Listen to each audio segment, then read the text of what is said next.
I'm back. It says in Exodus chapter 22, verse 16, it says in the New International Version, if a man seduces a virgin who is not pledged to be married and sleeps with her, he must pay the bride price and shall be his wife. But we're in a new generation and we're in the Asante culture, and you can ask for permission to live with your would-be wife until marriage. But I'm proposing that you should seek permission of the family member and of the person whom you're supposed to marry, that you pay a price for, I guess, when she agrees, or when he agrees, because it has to be both. When he agrees or when she agrees that yes, they are going to be in a consensual relationship with you while being in that communicable, relatable, homebound place where you're testing your relationship to find out whether you're compatible. And you can have consensual sexual relation with protection so that it does not come about for pregnancy that is unwanted, just in case you do not want to get married afterwards because you're not sexually compatible, you're not emotionally compatible, you're not psychologically compatible, you're not habit-wise compatible. And also, what else? Like I got the idea from watching the mask on the door. It says no mask, no entry. So no protection, no entry. So that's it.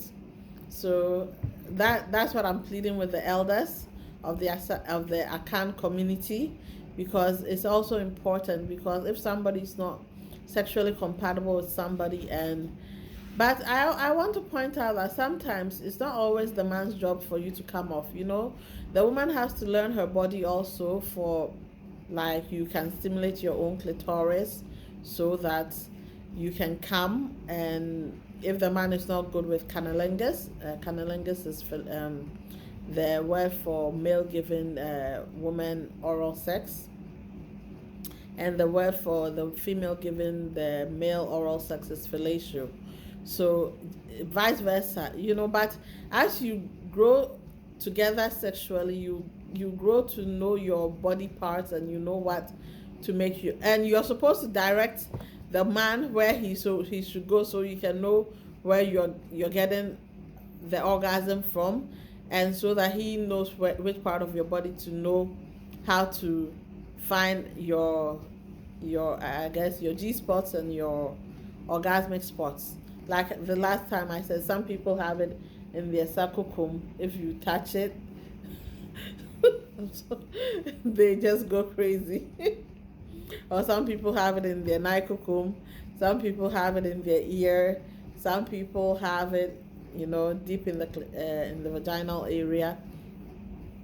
Some people have it when you kiss their mouth. Yeah. So yeah, it's all about exploring the body. So I'm pleading with the Akan culture and most Ghanaian cultures, most African cultures, if they're listening, most African cultures, to plead with you that what I'm talking about is important also.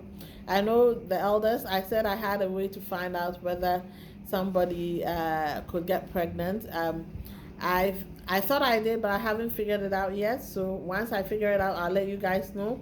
But I think the elders that know the knowledge already know how to figure those out. And there's some people that if they do meet, like they might be compatible in every way.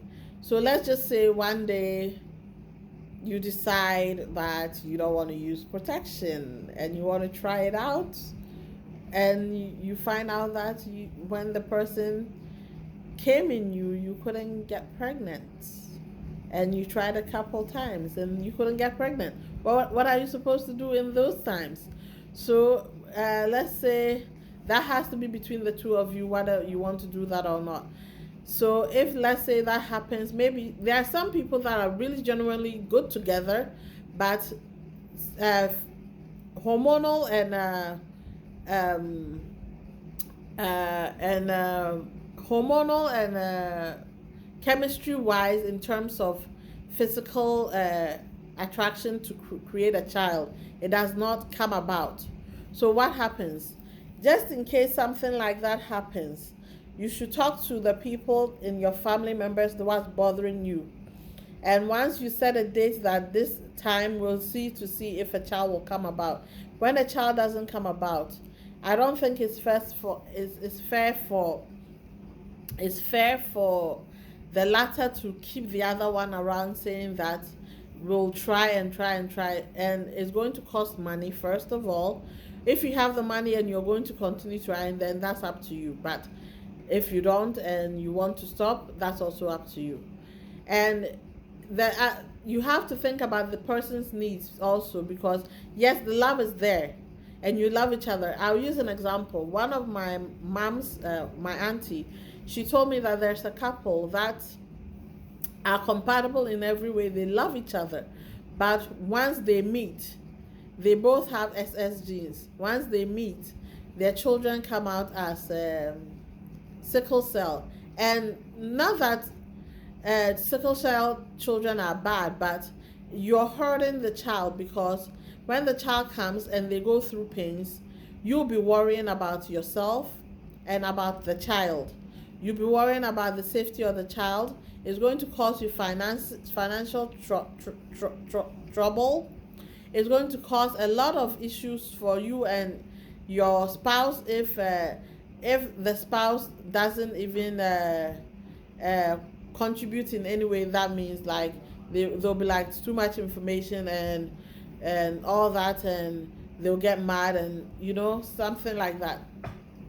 But that's just what I wanted to point out. Some things like that, you have to check your blood type and find out if you're compatible with the person that you're going to marry, so that it stops the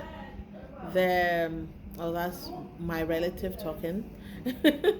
I'm not supposed to mention her name, but it stops them from getting it stops from you and the person from getting yourself into more hurt. Yes, more hurt. That's what I can say. More hurt, because you want to love your children. You want to make sure your children are happy when they come. So it's best to test yourself. I'm going to do it. I'm going to do that. So, yeah. Thank you for joining me. Messages from Ancestors Who I Find, Stories by Ray. But have a blessed day.